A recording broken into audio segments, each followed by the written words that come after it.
we're all getting very excited here when we have new energy targets to meet. So obviously they're getting down to work on it right away. Let me carry on here and we will continue our conference. Again, this is what you came here for the whole day, so forgive us just a moment there, everyone getting excited. And I'm very excited to introduce our keynote speaker, actually. We're looking now at the role of politics and legislation in the green economy. And our speaker is going to look at climate issues from a scientific, a financial, and a geopolitical standpoint. He's a gentleman who works for the British government as the Chief Scientific Officer, or his Chief Scientific Advisor. That has been his role with the British government for quite a while. And really, he's passionate about raising awareness for the need for governments to act on climate change. And of course, in his career, he's been very instrumental in creating the Energy Technologies Institute. He is an academic, he's an author, and he is a relentless proponent of tackling climate change and the energy challenges of the world. So we're absolutely thrilled to have here with us this morning the UK Permanent Special Representative for Climate Change. So please, a very warm welcome for Sir David King. Thank you very much. I'm delighted to be with you. I've got a few minutes to explain to you what we're doing on what the British government believes is the biggest diplomatic challenge of our time. And we are putting an enormous effort into this. What is driving a whole series of challenges is the rise in population. So let me just go on to the first slide. This is the projection forward of population. 6 billion at the beginning of this century, growing to about 9.5 billion by mid-century. But I'm going to suggest that underlying this demographic trend is a more important demographic trend, which is the growth of the so-called middle classes. I'm, as you see here, defining the middle classes as those who spend between $10 and $100 a day. These are the consumers who are calling on the commodity capability of production to meet their demand. And this rise has really never been seen before. So what we see as we enter this century is 1 billion out of the 6 billion population in that category. We're already double that. We passed 2 billion in 2013, and the projections forward shown here are based on the best economic analyses available. It indicates that we're likely to hit 4.5–5 billion by 2030, 5 times as many middle-class consumers as when we entered the century. There's the big challenge going forward in time. Will we be able to deliver that in the form of living that we got used to and developed in the 20th century? The answer is absolutely not. We cannot, from the commodity resources of this single planet of ours, deliver what is expected at our current level of consumption.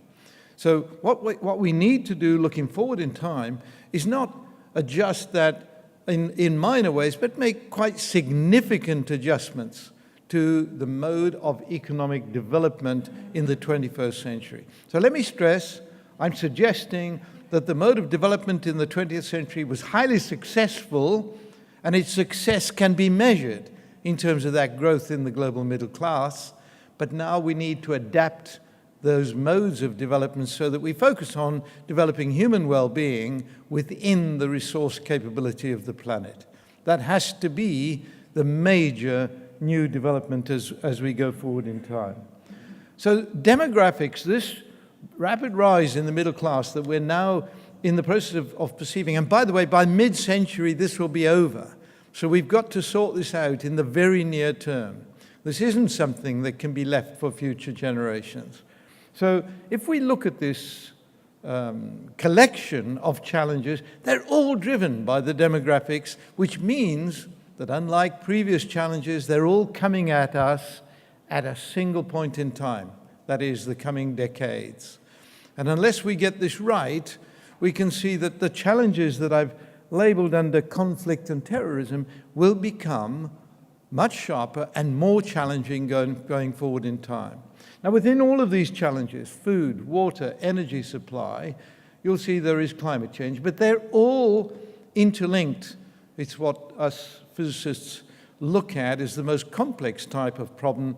We call it a many-body problem. If you try to tackle one alone without looking at the others, you can get it hopelessly wrong. So, for example, if we take water security, down the bottom right hand, about 4 o'clock on this. If we take water security, and let's move to any part of the world where they've been suffering from increasing droughts. South Australia is one part, state of Victoria. They had 9 years of successive drought, putting farmers out of business and moving the territory into a semi-arid region, but also creating water shortages for the cities, Melbourne, and the villages within the state of Victoria. They've put in place very good water efficiency measures, but nevertheless, as in this region of the world, turning to desalination as a technological route out of the problem. But let me just stress that desalination, if it is provided with local energy sources which happen to be fossil fuels, and in the case of Australia, as in the Middle East, because fossil fuels are readily available, it's fossil fuels that are used to create desalinated water. And desalination is a very energy-intensive process. So in Australia, because they've got lots of coal, essentially when you drink a glass of water, you're taking in solid coal. It's coal burning to create a fresh glass of water. Here, it's more likely to be gas or diesel that is burnt to make that fresh water. Now, what is the problem there? Well, you're pushing onto the energy security and supply challenge. You're creating a new demand for energy to create fresh water. And then, of course, when you burn the fossil fuels, you're producing carbon dioxide in the atmosphere, and you're creating a global warming challenge. Oh, and by the way, the desertification, the aridification of regions such as southern Australia is due to climate change. You're actually exacerbating the very problem you're trying to tackle with a solution of fossil fuel-based desalination. And of course, the interesting point, and a very important point to make here, is that in all parts of the world where there are water shortages, there's one commodity that is not in shortage and in short supply, and that is solar energy. And so I was delighted to hear about the project ongoing in Masdar. We're utilizing solar energy for creating fresh water has got to be the right way forward. So as we look at the future and look at energy efficiency, of course, to tackle energy security and supply, absolutely, but let's also, of course, focus heavily on alternative forms of energy supply for the various needs that we have for energy. Food production, by the way, yes, it uses up land. And as we look at the challenge of food production, what is happening and has been happening for the last 50 years is deforestation to meet increased food supply, creating more food production out of land use, and removing, and I come back to this side of my diagram, ecosystems being removed in that process. What do the forests of the world provide for us in terms of ecosystems? The forests turn carbon dioxide into woody material, the carbon, and oxygen. So we need the oxygen in the atmosphere to breathe. Historically, we co-evolved with these ecosystems, and we are now in the dangerous process of destroying the very ecosystems that create the balance of oxygen, nitrogen, and carbon dioxide in the atmosphere that enable us to coexist with the plants that we depend on for food. Those forests are one of the two lungs of the planet. And if we carry on removing the forests in order to meet food demand, we're going to be in deep difficulty going forward in time. The other lung, by the way, is the oceans, and we don't talk enough about the damage that is being created to the oceans. Unfortunately, there's no president of the oceans. Every bit of land has people occupying it, and there are states that have responsibility for the land. The oceans have the misfortune of not having that advantage. Now, let me then say, we can see a set of needs arising from these challenges. The biggest challenge of all is climate change, because as we go forward, and I've just come from a very deep meeting into the risks going forward in time. As we go forward in time, the risks faced by our future civilization are extraordinarily severe. Going through into next century, if we go unabated, the potential for survival of civilization as we know it is very much under threat.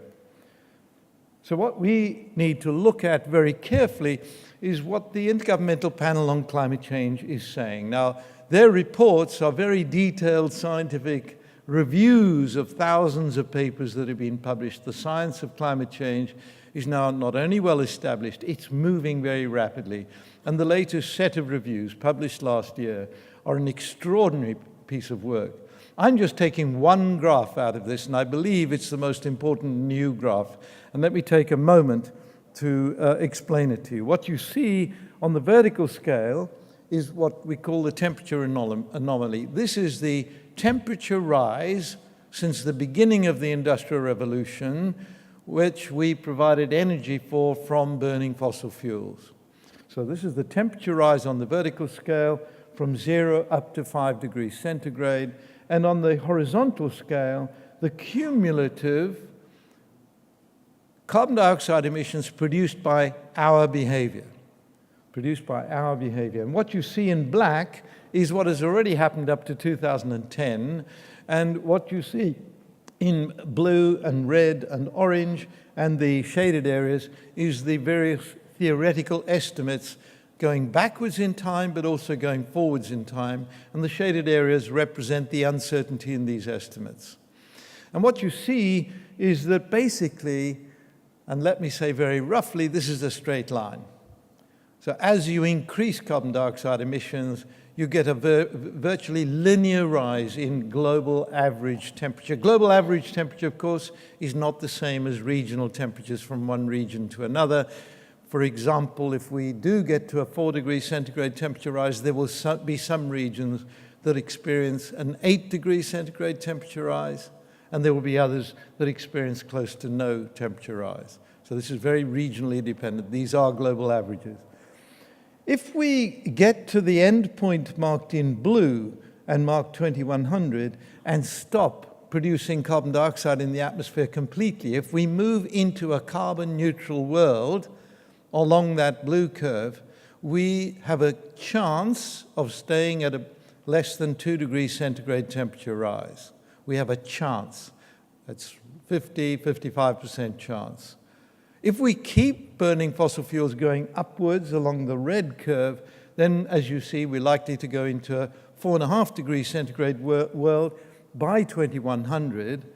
But more importantly, perhaps, as we go forward in time, we will have set in train the final melting of ice on Greenland. That's what the latest scientific information is. Once we get anywhere up above 2.5, 3 degrees centigrade, we will have reached the irreversible point of losing ice on Greenland.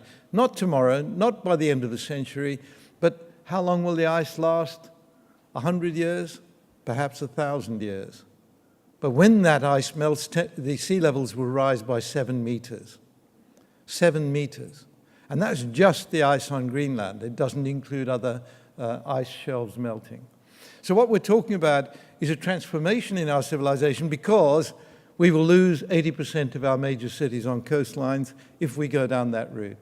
Have we got the sensitivity to long term to worry about this? This is a big question about our modern society and our political will and capability going forward in time. But however, the risks in the shorter term are also very severe, and for this reason, I think we are probably likely to get onto a reasonable pathway. The pathway is, however, challenging as from today. If we want to stay, and let's hope we do follow the United Nations all-nation agreement, if we want to abide by that agreement and stay below 2 degrees centigrade with any good chance, we need to be on that green pathway for emissions. This is billions of tons of carbon dioxide emitted per annum on the vertical scale and time across there. And you'll see that the green curve should have started bending over a few years ago. So the business as usual pathway is a pathway without a future. whereas the green pathway is the pathway that effectively was agreed at that meeting in Bali of the United Nations Framework Convention on Climate Change. Now, we are on a pathway to reaching an agreement in Paris, and the success of that agreement depends on whether we switch on to that green pathway in the shorter term. The longer we leave the time scale, the sharper has to be the transition onto the greener path, onto the green pathway, and the more difficult it becomes. So let's see what some of us are doing. First of all, the UK government. As was stated, I was Prime Minister Blair's Chief Scientific Advisor, Prime Minister Brown's Chief Scientific Advisor, and in that time I became the architect of the British policy, working with a bunch of other people from until 2007. And what we committed ourselves to was an 80% reduction in greenhouse gas emissions by 2050. This is what Little Britain offered the world. We were only emitting 2% of greenhouse gases, but we nevertheless said we will reduce our emissions by 80%. Why did we do that without negotiating? Why didn't we say we will only do this if the other countries do it? We did it because we wanted to set an example. Let me explain the origin of the 80% reduction. By 2050, in Britain, this is a reduction compared with 1990, when we were emitting 10 tons of carbon dioxide per person per annum. We will be emitting 2 tons per person per annum. If every country had a maximum allowance of CO2 per person of 2 tons per person per annum, we would be globally at 9 billion people. 9 billion times 2 is 18 billion tons of carbon dioxide per annum for the whole world. If we manage that, we're on that 2 degree centigrade pathway. So what we were doing was taking for ourselves the responsibility that we were asking other countries to take. And we are asking, please join us on a pathway that meets us at 2050 at the 2 tons per person. I want to stress 2050 isn't an end point. We do need to go beyond 2 tons per person and head on towards carbon neutrality. That is the challenge, and we need to get to carbon neutrality to manage this problem. Do I think we can do it? Yes, but we need a focused set of actions. Let me just ask if I can go back. Yes. The British policy to develop this is we're going to stop producing carbon dioxide from electricity production and heat production by 2050. We will just go down to 0. And we have a bunch of policies in place, including 45% of our electricity being produced from nuclear energy, including a bunch of things I'm now about to tell you about. Surface transport is going to be switched on to the electricity grid, and we're already putting regulations in place to drive behavior towards the use of low carbon dioxide emitting transport, electric vehicles, hybrid vehicles, and so on, being driven through by regulations. We're looking at this as something that we just repeat in terms of diplomatic challenge. This is a message that we're putting across to all countries through our diplomats. We have climate attachés in our embassies around the world. There's no other country that's got climate attachés. We're pushing the diplomatic front in every country through these climate attachés, and in some countries we have quite a grouping of climate attachés. I've just come from China, where we have 22 climate attachés in our embassy, whose focus is on working with China on achieving a similar policy. So let's see what is happening in the world at large today on energy demand. The OECD countries are no longer the growth areas shown here. As we move forward, the share of global growth from the OECD countries is a small sliver of the big size of the cake. Whereas as soon as we include the Asia-Pacific region, you see that that's where the big new energy demand is taking place and will continue to take place through to 2035 and beyond.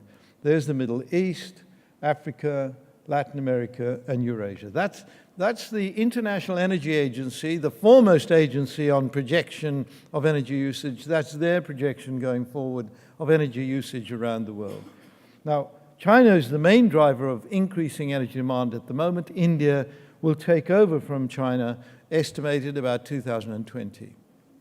India is now in a program of electricity doubling over the next 8 years, doubling electricity production in the country. But the Prime Minister Modi has announced that he's planning for 100 gigawatts, nearly half of that to come from solar energy. And we're working with India on that program. Now, here's part of the problem. There's the, in blue, OECD emissions in billions of tons of carbon dioxide going over 10-year periods, going forward in time. And what you see is that the non-OECD regions are now catching up with the OECD regions in terms of emissions. And just go through to that 2030-35 period, and we're diminishing, and we're seeing a much larger share going forward in the Asia-Pacific region. So it's the non-OECD countries that now account for a rising share of emissions and become the major emitters in the world before 2035. Now, here's the good news. There is some good news. Within the European Union, part of our commitment, and by the way, the European Union is now committed to more than 40% reduction in emissions by 2030, by which time Britain will be at more than 50% reduction compared with 1990. What we see is we introduced feed-in tariffs, starting with Germany in 1989. The feed-in tariffs kept spinning out across Europe, creating demand for photovoltaics and wind power. And this is what's happened to the price of photovoltaics going forward in time. You'll see that the price about 12 years ago was about $50 a watt. Today it's about $0.6 a watt to install photovoltaics. This is a massive learning curve, producing a competitive pricing for solar energy today, competitive with coal and gas energy, electricity production. But of course, what this feed-in tariff did not do was develop a similar learning curve for energy storage and smart grids. We heard about smart grids just now. We need a new program of work which takes us beyond this. This is just a new curve which goes to 2014, and you'll see that the learning curve is still sharply going down. China coming into production brought production costs of photovoltaics down a new step forward.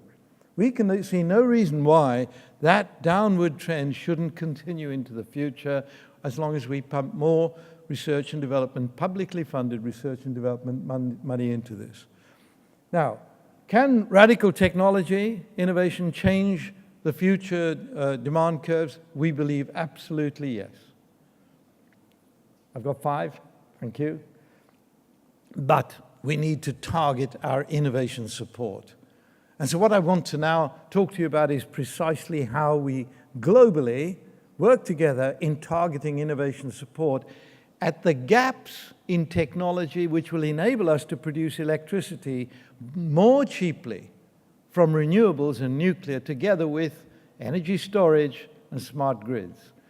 So what we're proposing, a group of us from Britain are proposing, is a new global Apollo program. This program in real terms would cost about the same as the original American Apollo program. They wanted to land a man on the moon, President Kennedy's great exercise. I'm suggesting something just a wee bit more useful, that by 2025, it becomes cheaper anywhere in the world to produce electricity from renewables, energy storage, and smart grids than from fossil fuels.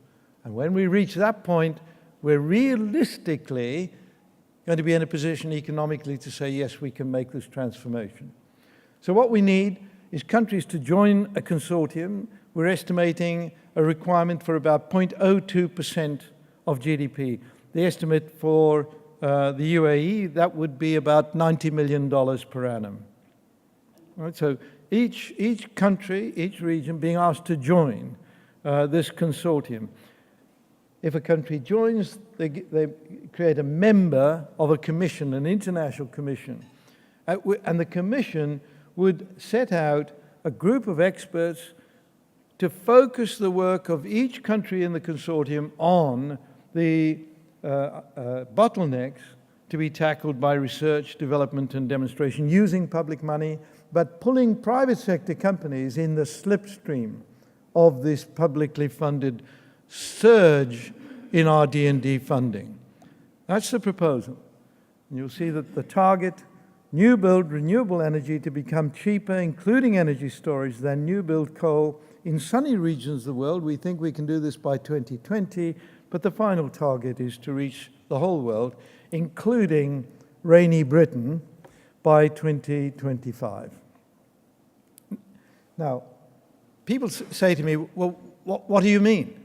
Well, I happen to know that Heindel Energy has got a demonstration of their energy storage system here, but I think this is the sort of out-of-the-box thinking that we're looking for and to fund.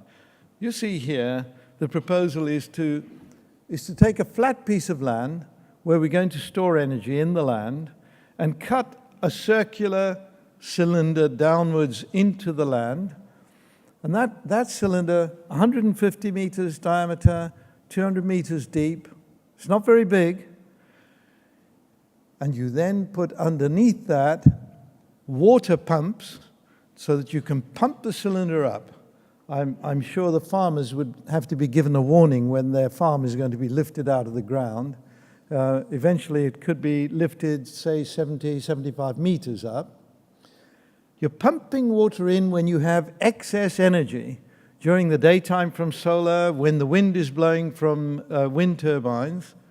And then when you're in need of the electricity, you let this great heavy cylinder of rock drive the turbines with the water rushing out to produce electricity. If you're a company, you build this to make money because you're buying electricity when it's cheap and you're selling it when it's expensive. So there's a perfectly good financial model that underlies Professor Heindel's idea. Now, this is just one idea, and I just show you another one because this is a British company, and the British company is saying, well, we can also store energy because we know that when we pump air, as anyone who's got a bicycle knows, when you pump air rapidly into a confined area, it gets hot. Now, you can get air very hot in this way, so you're storing energy when you've got excess by creating this hot cylinder of energy, and then when you need it, you've got a heat engine, the opposite of a refrigerator, and you drive turbines again. So there are many different ideas, but we need research, development, and demonstration money to take these ideas forward. So let me just leave you with that. The notion of a global Apollo program is out there. I've been talking about it for about a year. There's a great deal of interest. I'm now very optimistic that we can get this program up and running. And I would be delighted to come away from my visit to this wonderful place where, as we've heard, the policy direction is in full keeping with what I'm saying. I would like to come away with the notion that there is an interest in joining this project, which I think is a transforming capability required alongside that UNFCCC political process that comes to a head in Paris at the end of this year. Thank you. So David, thank you so much. And you can really see that all the creativity is all happening really in the renewable sector. We can maybe take one question. Unfortunately, we're speeding rapidly along. And if we don't have that one question, I'm going to then take my privilege of having the microphone here and throw you in. You talk about, and some fascinating, just a reminder, if you're here tomorrow, there's a big project finance seminar. So maybe that you should go along and bring this here. They might have their checkbooks out. But you talk about, getting people on side here. The time has gone to sort of encourage them or to lure them. You sort of have to really herd them in. There almost has to be regulation that says this is the new direction. Do you think that's actually what's ultimately going to happen? Or are people moving fast enough down that green path? We're planning to get this up and running starting in January next year. We will have a commission in place. The International Energy Agency are happy to co-house the Secretariat. I can tell you now that I've had confidential discussions in at least a dozen countries around the world, and the response has been uniformly positive. What people are saying is, my goodness, why didn't we think about this before? So I think the answer is yes. We hope to be able to launch this program with a good number of countries behind it sometime around the middle of this year. Super. Well, we'll leave it there and let you get to work right away on it. Thank you so much. Sir David King. Thank you so much, sir.